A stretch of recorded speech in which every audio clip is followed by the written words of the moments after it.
अस्सलाम वालेकुम दोस्तों। श्रीलंका में पाकिस्तान का और न्यूजीलैंड का सुपर 8 मरहले का पहला मैच जीता कौन? वेदर। रबी क्या कहेंगे? हाँ, जी मैच धुल गया है। और आज बैठे हुए थे लोग, टीवी के साथ लगे हुए थे। पहला मैच था सुपर 8 का, इम्पॉर्टेंट मैच था, ठीक है। और आज की जीत जो थी वो दोनों टीमों को जो है ना कॉन्फिडेंस के देती है। जो सी भी टीम जीतती, पाकिस्तान जीतती तो पाकिस्तान बहुत कॉन्फिडेंट होती कि आगे इंग्लैंड के साथ और श्रीलंका के साथ मैच है, और वो जो है ना एक एडिड प्रेशर ना होता कि हमने अगले दोनों मैच जीतने ही जीतने हैं, ठीक है। थोड़ा सा बंदा ईज ऑफ जो है ना माइंड के साथ आगे वाले मैचेस में जा सकता था। तो सेम न्यूजीलैंड के साथ भी यही होता। जैसे अभी ग्रुप स्टेज में जैसे नीदरलैंड के साथ पहला मैच था तो पाकिस्तान जैसे तैसे भी जीत गया था, तो एक हम लोग थोड़ा मेंटली रिलैक्स थे कि यार अच्छा अब सुपर 8 में हम जा सकते हैं, क्योंकि इंडिया से हार भी जाएंगे तो हमारा हो जाएगा काम। तो वो हम सुपर 8 में क्वालिफाई भी कर गए। यार अभी मुझे समझ नहीं आती ये श्रीलंका की टीम बन कैसे गई। इतनी बारिशें होती हैं उधर, खेलते हैं कब वो क्रिकेट भाई, ये तो बता दो। इतनी तो बारिश होती रहती है, वहाँ एशिया कप रख के देख लिया और मैचेस रख के देख लिए, बारिशें ही होती रहती हैं। वो आइलैंडर क्रिकेट खेलते हो किस टाइम पे खेलते हो, बारिश कदों होती है, दस दिया करो यार।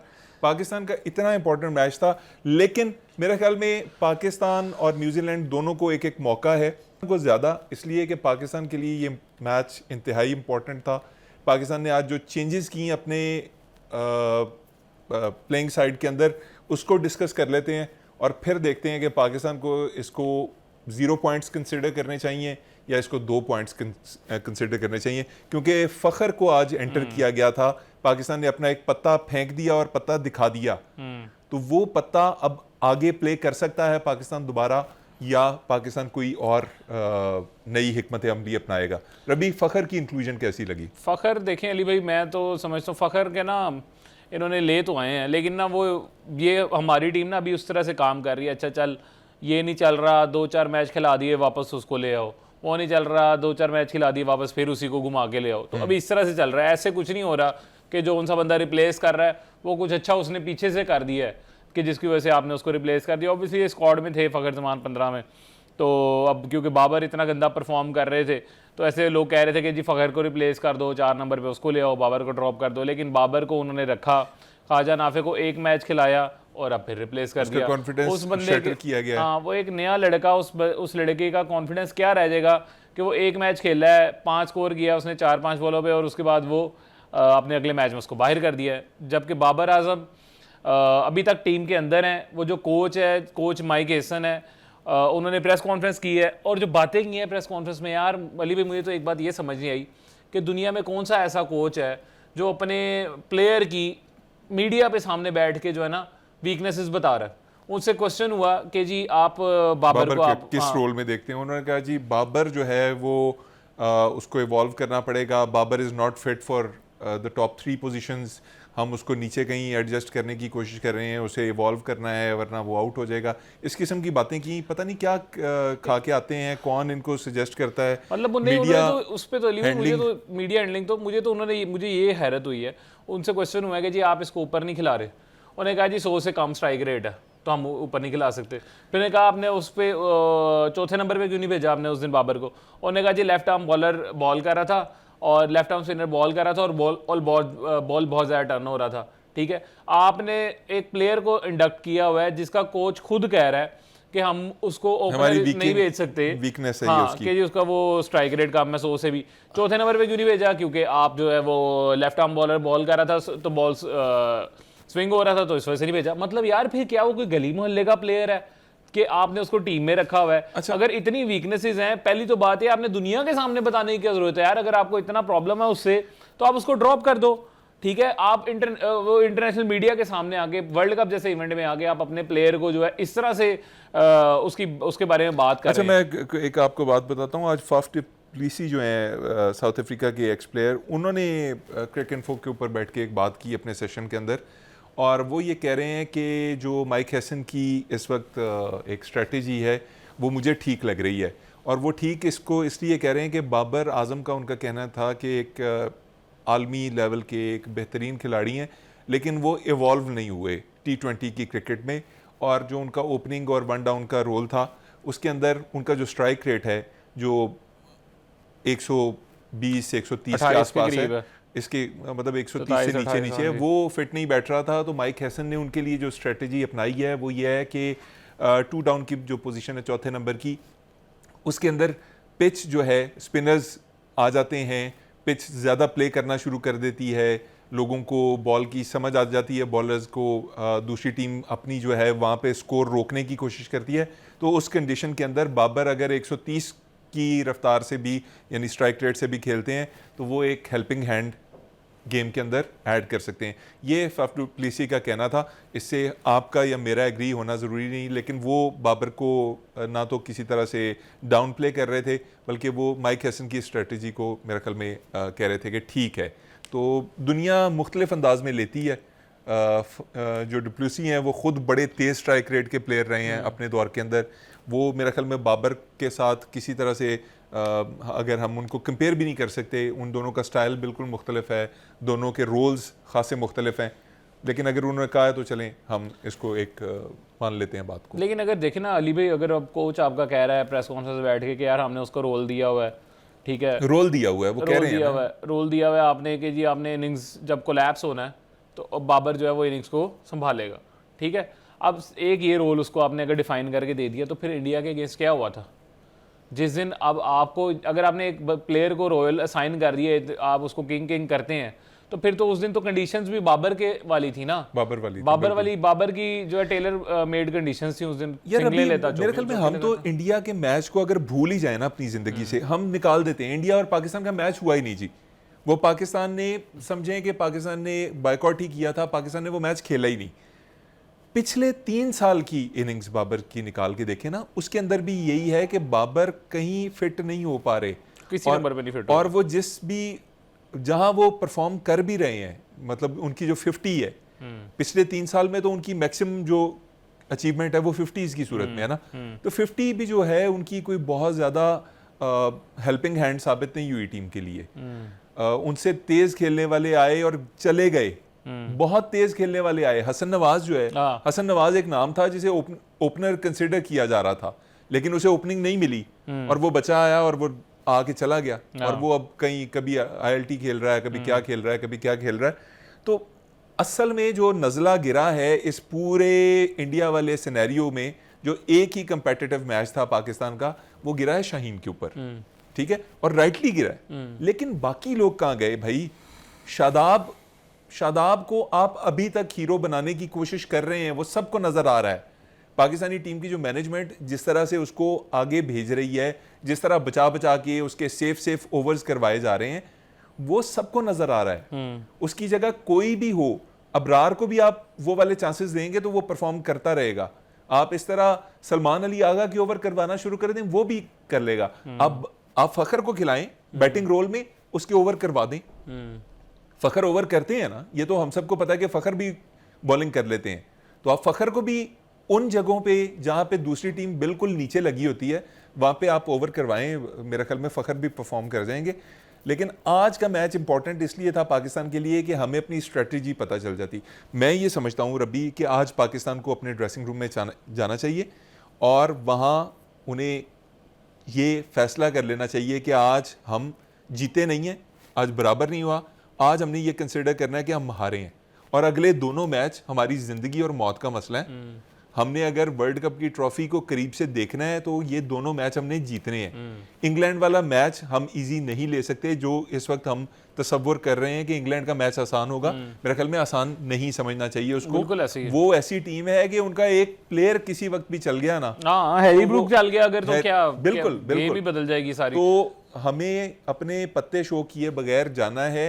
और आज मैं ये सोच रहा था, अगर 5 ओवरों का मैच होता है, रबी आप मेरी जगह आके सोचें, आप कप्तान है पाकिस्तानी टीम के, समझें, और 5 ओवर्स का मैच है, आपने चूज कर लिया है, गलत किया है, जो पूरी दुनिया कह रही है कि आज एक रेन से जो मैच मुतासिर हो सकता था, उसमें आपने पहले बैटिंग का फैसला किया है बगैर ये जाने कि बारिश किस टाइम पे होगी, कितनी देर के लिए होगी, क्या होगा, और आप आते और आपके 2 ओपनर शुरू में फुड़क जाते या एक आउट हो जाता और आपका 2 ओवरों के अंदर या 4 ओवरों के अंदर स्कोर 30-35 होता, तो आप खुद सोचें क्या टारगेट मिल रहा था। सही बात है। वो हालत तो फिर बुरी हो जानी थी ना पूरी टीम की। दूसरी टीम को मेरे ख्याल में मिल जाना था कोई 5 ओवरों के अंदर 40 का टारगेट। ऐसे ही इस तरह ही कुछ, इस तरह ही 40-45 के करीब स्कोर मिल जाना था टारगेट। अब बात ये है कि आप लोग जो है ना, हम लोगों का आज जो था एक, ऑल्दो कुछ लोग ऐसे भी, अब कुछ ऐसा भी लोग समझ रहे हैं कि यार अच्छा ही हो गया मैच, 1 पॉइंट तो मिल गया पाकिस्तान को, वो ये है कि 0 पॉइंट से बेटर है कि 1 पॉइंट मिल गया। अब ये अप्रोच, मेरा तो ख्याल है कि ना ये अप्रोच गलत होती है कि आप, हाँ, कि आपको ना ये होना चाहिए कि यार आप खेलें और आप जीतने के लिए खेलें, ठीक है। अब ऑल दो पाकिस्तान के ना अगली जो लास्ट 5 सीरीज हैं 6 सालों में खेली हैं न्यूजीलैंड से, 2020 से लेके अब तक, वो पाकिस्तान एक भी जीता नहीं है न्यूजीलैंड से T20 में। एक 3 उनके घर में थी, वो 2 पहली सीरीज 2-3 से हम 2-1 से हारे 3 T20 मैचेस की 2020 की। फिर एक 2 पाकिस्तान में थी, जो पाकिस्तान में थी वो पाकिस्तान ने 2-2 से बराबर की हैं, दोनों ही वर्ल्ड कप के मैचेस के अंदर। लेकिन पाकिस्तान के रिकॉर्ड में वर्ल्ड कप में बेटर है, लेकिन अगर रीसेंट फॉर्म में देखें ना तो वो न्यूजीलैंड हमसे ऊपर है। 6 साल के अंदर एक भी सीरीज पाकिस्तानी जीता। जो न्यूजीलैंड में जाके खेली है वो हमने दोनों 4-1 से हारी हैं, 4-1 से, यानी कि 5 मैच की सीरीज 4 से हम 4 न्यूजीलैंड जीता है और 1 हम जीते हैं सिर्फ। तो अगर इस तरह से देखें अली भाई, तो हम लोगों का ना न्यूजीलैंड के अगेंस्ट चांस छोड़े ना, मुझे ये बताएं कि आज पाकिस्तान ने समझें कि 60 का टारगेट दिया था 5 ओवर्स के अंदर, आपके पास 5 ओवर हैं करवाने के लिए, आप किसको ओवर करवाएंगे? आपको पहला ओवर कौन करेगा? सलमान मिर्जा ही करेगा फिर। व्हाई नॉट हमारा उस्मान तारिक?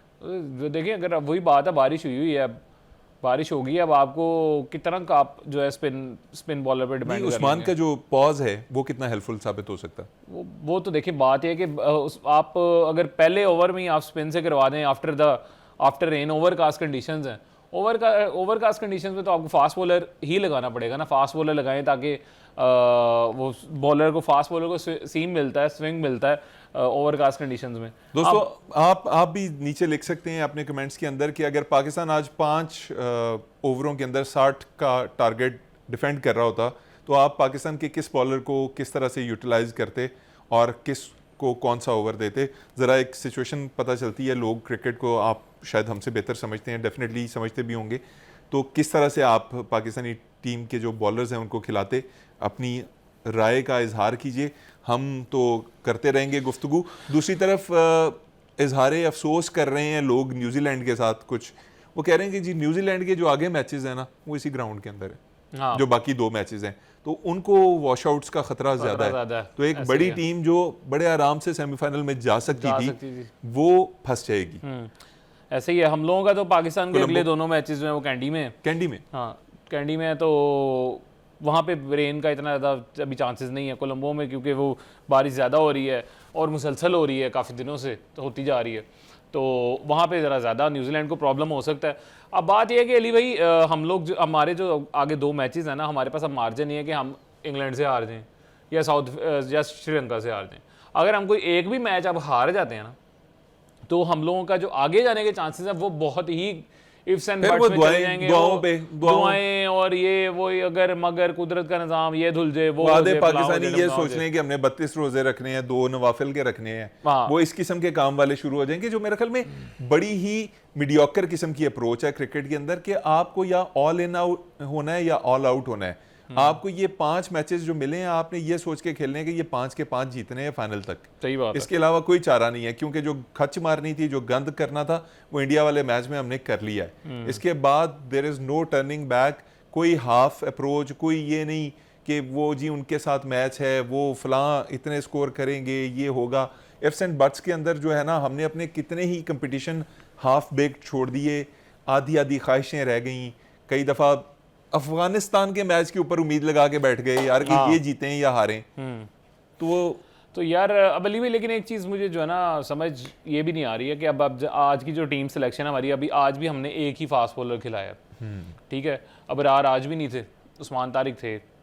अगर आपने एक स्पिनर कम किया है तो आप एक ऑलराउंडर कम क्यों नहीं कर रहे, जबकि वो कोई ऑलराउंडर आपको उस तरह से आके फ़ायदा भी नहीं दे रहा, ठीक है। अब आप एक ऑलराउंडर क्यों नहीं कम करें? आप ओवर तो करवा नहीं रहे, ठीक है ना। फ़हीम से ओवर आप करवा रहे हैं ना, आप सलमान अली आगा खुद अपने ओवर कर रहे हैं उस तरह से। जब तक हम शादाब के 35 रन जो 22 गेंदों पे वो बनाते हैं, उनको बहुत बड़ा जखीरा समझते रहेंगे ना, मेरे ख्याल में चेंज नहीं आएगा। अब ये तो करना पड़ेगा ना आपको, क्योंकि अगर आपने फ़खर को भी 5वें नंबर पे खिलाना है, ठीक है, बाबर आजम को चौथे नंबर पे खिलाना है, ऊपर आप साइम को खिला रहे हैं, वो पहले नंबर पे आ रहा है लेकिन बैटिंग में कुछ भी नहीं कर रहा। अब साइम की कितनी इनिंग्स हो गई हैं जिसमें वो एक, मेरा ख्याल है 30-40 इनिंग्स हो गई हैं जिसमें उसने 2-3 में जाके 50 किया होगा, तो बहुत सारी इनिंग्स हो गई हैं। और कंसेक्यूटिवली बैटिंग आप चेक करें कि आप सिर्फ फरहान साहबजादा फरहान को उठा के देख लें, आप उनकी जो 4 मैचेस के अंदर 3 इनिंग्स हैं उनके मरहूने मिन्नत जीत रहे हैं। सही बात है। मतलब वो बंदा आपको 35, 45, 70 स्कोर ना करके दे, आप खत्म है। मतलब आपका नीचे से फ़हीम जो है वो आगे कितने छक्के मार लेगा अगर ऊपर वो बंदा नहीं चला होगा। सही बात है। यही है ना कि आपके पास है क्या दिखाने के लिए। वो टॉप स्कोरर है इस वक्त टूर्नामेंट का, सिर्फ इस वजह से कि वो आपको घसीट के चल रहा है। और इंडिया वाले मैच में वो 0 पे आउट हुआ है, पूरी टीम पीछे लाइन लगा के बैठ गई है। और इन्होंने इतने अगर स्पिनर रखने हैं स्क्वाड में, अगर प्लेइंग 11 में आपने साइम अयूब आपका स्पिनर है, ठीक है, सलमान अली आगा आपका स्पिनर है, ठीक है, शादाब खान आपका स्पिनर है, मोहम्मद नवाज आपका स्पिनर है, ठीक है, उस्मान तारिक आपका स्पिनर है, 5 हो गए हैं। अब रार भी आपका स्पिनर होता है, चलें वो भी ड्रॉप हुआ हुआ है, 5 स्पिनर तो सीधे सीधे ये ही बन रहे हैं। ठीक है, अभी आपने कितने 5 चौके 20 ओवर आपने स्पिनर से करवाने हैं जो आप इतने स्पिनर्स खिला रहे हैं। ना सलमान अली आगा अपने ओवर पूरे करें, ठीक है, ना वो साइम ने चलो इंडिया के अगेंस्ट पूरे कर दिए थे, ना फ़हीम अशरफ ओवर पूरे, फ़हीम अशरफ से बॉल ही नहीं करवा रहे। आप प्रॉपर एक फास्ट बॉलर क्यों नहीं ऐड कर रहे?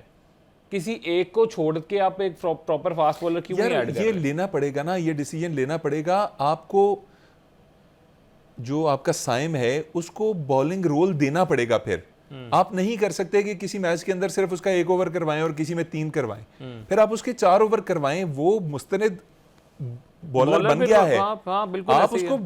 आप उसको इजाफी बैट्समैन तस्वुर कर लें, लेकिन आप उसको इजाफी बॉलर तस्वुर ना करें, क्योंकि उसकी बॉलिंग हमेशा से उसकी बैटिंग से ज्यादा कामयाब और मुस्तनिद रही है। सही बात है।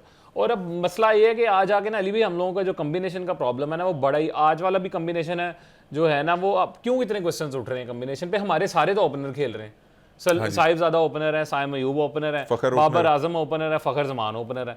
4 ओपनर आपने खेले हुए हैं, यानी कि मिडिल ऑर्डर तक आपके ओपनर खेलते हैं। तो वो लड़ाई पड़ी रहती है कि ये ओपनर होना चाहिए, ये ओपनर होना चाहिए। एक दिन वो नहीं चला तो इसको ओपन करा लो, दूसरे दिन वो नहीं चला तो इसको ओपन करवा लो। किसी का फिक्स नंबर है ही नहीं है। ठीक है, वो कोच साहब कह रहे हैं कि हमने बाबर को ओपन इसलिए नहीं दे सकते, 100 से कम स्ट्राइक रेट है, चौथे नंबर पे हम इसलिए नहीं भेज सकते कि वो बॉलर लगा हुआ है।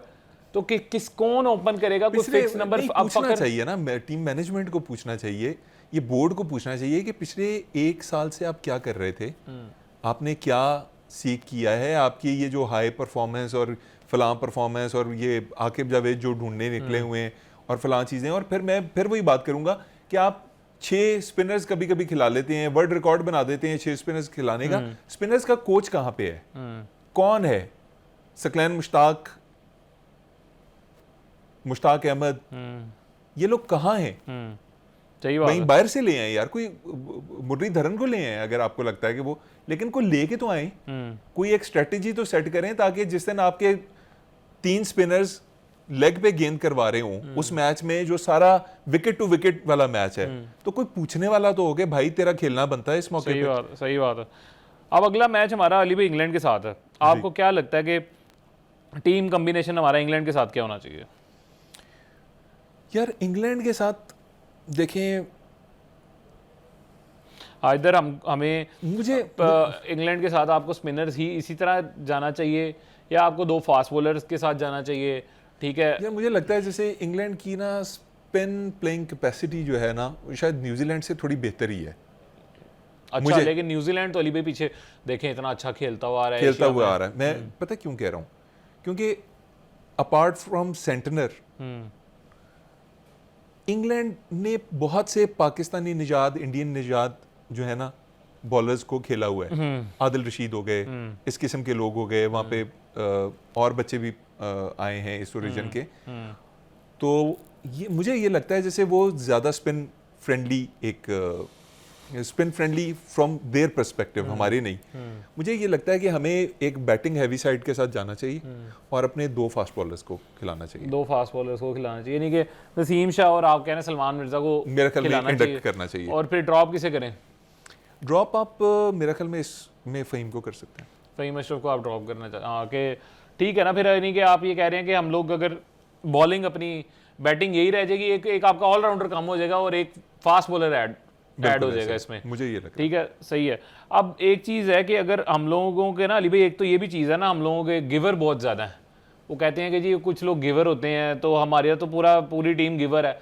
कोई टीम अगर किसी की कहीं कुछ फॉर्म नहीं चल रही ना, तो हमारे अगेंस्ट आगे फॉर्म लेके चले जाते हैं। बिल्कुल ऐसे ही। ठीक है, तो अभी इंग्लैंड का चल रहा है बुरा टाइम, तो पाकिस्तान को कोई पता नहीं है कि हम उनका टाइम जो है ना वो बना दे, उनके हम वर्ल्ड बैंक बन जाते हैं ना, वर्ल्ड बैंक बन जाते हैं, यूएचओ बन जाते हैं, क्या आप गरीब हैं? डब्ल्यूएचओ हम आपको खाना खिलाते हैं, ऐसी कौन सी बात है? ये सारा लंगर आपके लिए। तो भाई फॉर्म नहीं वापस करनी उस टीम को, मैच जीत के आना है। आज का बचत हो गई है, ना नेट रन रेट पे कोई फर्क पड़ा है, ना कोई और चीज हुई है, लेकिन अगला मैच जो है वो अगेन, अगले सारे मैचेस आप अगर सेमीफाइनल और फाइनल तक रसाई का सोच रहे हैं तो आपके 4 मैचेस हो गए ना सारे हैं? सारे नॉकआउट हैं आपके। अब आपको कोई हार गए तो बाहर हैं, अब आप ऑलमोस्ट बाहर हैं। अब देखें अली भाई, एक और चीज़ है, हम लोग एक जो चीज़ हम लोगों का, हमारी टीम का प्रॉब्लम है ना, वो नाम के प्रेशर के अंदर ना बहुत ज़्यादा आ जाती है। अब उधर जोफ्रा आर्चर खेल रहा है, ठीक है, आदिल रशीद खेल रहा है, आदिल राशिद खेल रहा है, और आदिल राशिद को तो हमने हमेशा ही विकेटें दी है ना। आदिल रशीद कहते हैं उसको, वो इजी है। आदिल राशिद जरा बड़ा मुश्किल कहने में मुश्किल है। आदिल रशीद को तो हमने बड़ी ज़्यादा विकेटें दी हैं हमेशा ही। वो हमारे अगेंस्ट आदिल रशीद साहब ने बड़ा ही परफॉर्म किया। सर बैटिंग भी कर जाते हैं, बैटिंग वो छक्के, वो भाई वो टका के छक्के भी लगा जाते हैं। तो उधर साथ जोफ्रा आर्चर, इतना बड़ा नाम है वो जोफ्रा आर्चर, अभी आजकल ना इतना फॉर्म में नहीं चल रहा, बिल्कुल नहीं चल रहा, लेकिन वो फॉर्म में वापस लाना कौन सा हमारा, वो तो हम है ना, हम ला के पूरा फॉर्म में ला के बिठा के तैयार करके सेरा से जाके तो रेडी कर देते हैं हम लोग। अब इंग्लैंड के अगेंस्ट हमारा जो कम्बिनेशन है, इसकी मुझे जो अभी तक लग रहा है ना अली भाई, हमारा कैप्टन और हमारा कोच, वो जो है ना किसी एक फाइनल डिसीजन पे नहीं आ पा रहे। वो वर्ल्ड कप खेल जरूर रहे हैं, लेकिन ना वो खुद अभी तक डूबियस हैं। एक होता है ना कि आपका एक प्लान होता है कि यार हमने ये प्लेयर्स खिलाने हैं, ये अभी तक कोई प्लान नहीं लग रहा। रबी मुझे एक बात बताएं, क्या साइम अयूब सिर्फ ओपनर है? क्या साइम अयूब को हम कभी टेस्ट नहीं करेंगे ओपनिंग पोजीशन के अलावा कहीं और? साइम अयूब को ये तो ओपनर ही खिला रहे हैं, वो नीचे खिला रहे हैं ना। बात यह है कि प्रोबेबिलिटी इस पे बात चली जाती है ना।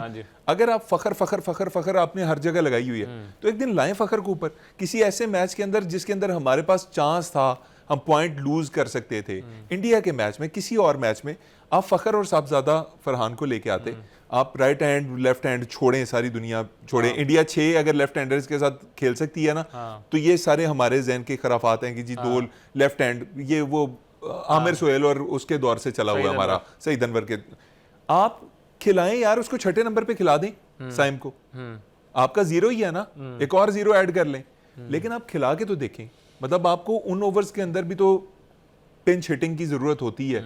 कोई बंदा उस टाइम पे भी नो लुक शॉट मारेगा तो अगले पे उतना ही प्रेशर पड़ेगा जितना पहले ओवर्स में पड़ सकता है। ऐसे ही आपके 2 बंदे जो हैं टेस्ट हो जाएंगे कि आप उनको किस कैपेसिटी में खिला रहे हैं। एक आपका फखर का पता चल जाएगा जिसको आपने गले में घंटे की तरह बांधा हुआ है, और दूसरा जो है आपके साइम अयूब का आपको पता चल जाएगा कि वो बैटिंग रोल कितना ले सकता है। क्योंकि पिछले जनाब कोई 10 इनिंग्स के अंदर उनके कोई 6-7 0 तो हैं।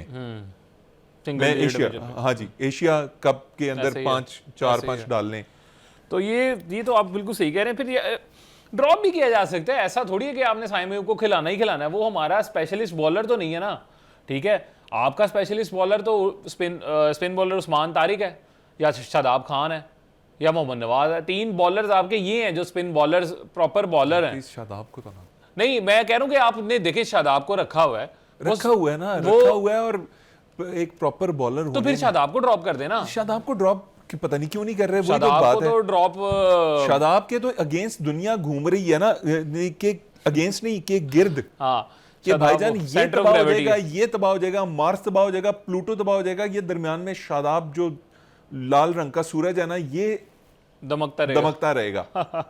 एक बंदा, एक प्लैनेट घूमता हो ना, वो भी। तो शादाब का रोल कितना, मतलब क्या है यार अली भाई, शादाब का ये है कि वही बात है, वही जो हमने उस दिन भी बात की है, और नमीबिया के अगेंस्ट भी उसको ले आए, ठीक है, उसकी जगह पक्की करवाने के लिए उसको उस टाइम छोड़ दिया ऊपर के चल जाके स्कोर कर ले, ठीक है, और वो स्कोर कर लिए, विकटें थोड़ी सी 2-4 विकटें ले ली, उसके बाद वो एटीट्यूड ही चेंज है, फिर वो बंदा हवा ही और बदल जाती है। अब अगर ये जाके इंग्लैंड के अगेंस्ट शायद आपसे कुछ नहीं होता, श्रीलंका के अगेंस्ट कुछ नहीं होता, पाकिस्तान वापस आ जाती है, फिर क्या मुंह दिखाएंगे अब? यार मुंह पता नहीं कौन सा, जिस तरह का दिखाते हैं हमेशा वही वाला दिखाएंगे ये लेकिन बात ये है कि चलो यार, मैं बाबर आर्मी मैं मान लेता हूँ कि बाबर है, चले मानते हैं, वो बैड पैच से गुजर रहा है, बैड ईयर्स से गुजर रहा है, बैड 3 ईयर्स से गुजर रहा है। शादाब को कौन बैक करने निकलता है यार? जब तक माइक हैसन है, मतलब उनका तो फेवरेट है वो, क्या उनसे वो ज्यादा इस्लामाबाद यूनाइटेड, बस यही रिश्ता है, वो उनको इस्लाम का रिश्ता है। इस्लाम उनके साथ तो वैसे इस्लाम का रिश्ता भी नहीं है। अच्छा, न्यूजीलैंडर है वैसे माइक हैसन साहब, हाँ जी, खुद न्यूजीलैंडर है, आज उनकी टीम के अगेंस्ट ही मैच था। ये न्यूजीलैंडर्स ने कोई ठेका उठाया हुआ है मेरे ख्याल में दुनिया की टीमें ना तबाह तबाह करने करने का। एक वो इंग्लैंड को जुड़े हुए हैं, ये न्यूजीलैंड वर्सेस न्यूजीलैंड मैच हो जाना है अगला। वहां से वो आ रहे हैं भाईजान, इंग्लैंड वाले मैकलम वगैरह, मैकलम, और यहाँ से ये इन्होंने दोनों ने इकट्ठे होके निकल जाना साइड पे, तो बाकी टीमें आपस में लड़दियां रहें। लेकिन अली भाई चले, आज उम्मीद थी मैच होगा, अच्छा मैच होगा, देखने का मजा आएगा, ये न्यूजीलैंड के साथ मैच है। आज अगर पाकिस्तान जीती तो पाकिस्तान का कॉन्फिडेंस बिना पुस्काया हो जाना था, क्योंकि न्यूजीलैंड बड़ी अच्छी टीम है, बहुत अच्छी फॉर्म में थी। तो अगर आज मैच हो जाता, वो बारिश ने वो मैच खराब, मजा तो सारा कर दिया, मोमेंटम, एक टीम के लिए मोमेंटम सेट हो जाता। अभी दोनों ही जो है वो दोनों के लिए जो है ना, वो दोनों बेचारे परेशानी का शिकार होंगे। लेकिन मेरे ख्याल में दोनों टीमों को जाना चाहिए ड्रेसिंग रूम में जाके, इसको लॉस कंसिडर करते हुए अगले मैच के ऊपर फोकस करना चाहिए और आना चाहिए फुल फ्लरी के साथ, फुल ताबड़तोड़ छक्कों के साथ और धड़ाधड़ विकेटों के साथ। सही बात है। चलें अली भाई, आज के लिए इजाज़त लें और इंशाल्लाह फिर मुलाकात होती है, और अपना ख्याल रखें। पाकिस्तान और इंग्लैंड पे मज़ीद बात करेंगे। टेक केयर, अल्लाह हाफ़िज़। पाकिस्तान जिंदाबाद।